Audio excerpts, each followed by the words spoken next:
கிட்டேயும் அதிகமாக குடித்தவங்க கிட்டேயும் நம்ம அதிக நேரம் பேசவே கூடாது. ஏன்னா அவங்க நம்மளை கிறுக்கனா ஆக்கிடுவாங்க. செத்ததுக்கப்புறம் நரகத்துக்கு போவாங்கன்னு தான் கேள்விப்பட்டிருக்கேன். ஆனால் நான் என்னமோ வேறு எங்கேயோ செத்துட்டு தான் இங்கே நரகத்துக்கு வந்திருக்கேன்னு தோணுது. ரொம்ப பிடிச்சவங்க மேலே அன்பு வச்சா அவங்க நம்மளை விட்டு போகிற மாதிரி, நமக்கு வர்ற பிரச்சனை மேலேயும் அன்பு வச்சா நம்மளை பிடிக்காம விட்டுட்டு ஓடிடும்ல. கடவுளே, மொத்த கஷ்டத்தையும் எனக்கே கொடுத்தா எப்படி? கொஞ்சம் என் தோழிகளுக்கும் ஷேர் பண்ணுங்க, பாவம்ல அவங்களும்.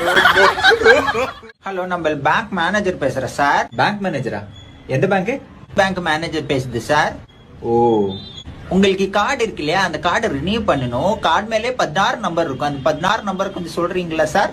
நோட் பண்ணிக்கங்க. 4632. சார், உங்க போன் நம்பருக்கு ஒரு OTP வந்திருக்கு, அது சொல்றீங்களா சார்? வந்திருக்கு 067253. என்ன சார், அக்கௌண்ட்ல பேலன்ஸே இல்லைன்னு காட்டுது சார். அது ஏன் பையா கேக்குறீங்க? உங்களுக்கு ஹெல்ப் பண்ணணும் தான் எனக்கு ஆசை. ஆனா என் அக்கௌண்ட்ல காசு இல்ல பையா. Sir அல்காதி sir, அல்காதி. அப்படி போயிட்டு இருக்கு பையா என் நிலைமை. ஓ யார், ஒரே நிமிஷம் சார். என்ன காசு வந்திருக்கு? நிம்பிள் தான் சார் பண்ணிச்சு. ரொம்ப தேங்க்ஸ் பையா, ரொம்ப தேங்க்ஸ். ஏ பேப்கூப், இந்த நம்பர் கொடுத்து இருக்கேன், அவன்கிட்ட காசே இல்லை. எனக்கு 500 rupees லாஸ்ட் மேன், வேற நம்பர் போடும். கண்ணு வலி, தூங்க போனா கொசு கடிக்குது, வெளியே வந்தா வெயில் அடிக்குது, வீட்டுல இருந்தா போர் அடிக்குது. மொத்தத்துல என் வாழ்க்கையே என்னை வச்சு படம் எடுக்குது. பிடிச்சவங்களை வெறுப்பேத்தி அவங்க கிட்ட இருந்து திட்டு வாங்குற சந்தோஷம் வேற எதிலையும் கிடைக்காது.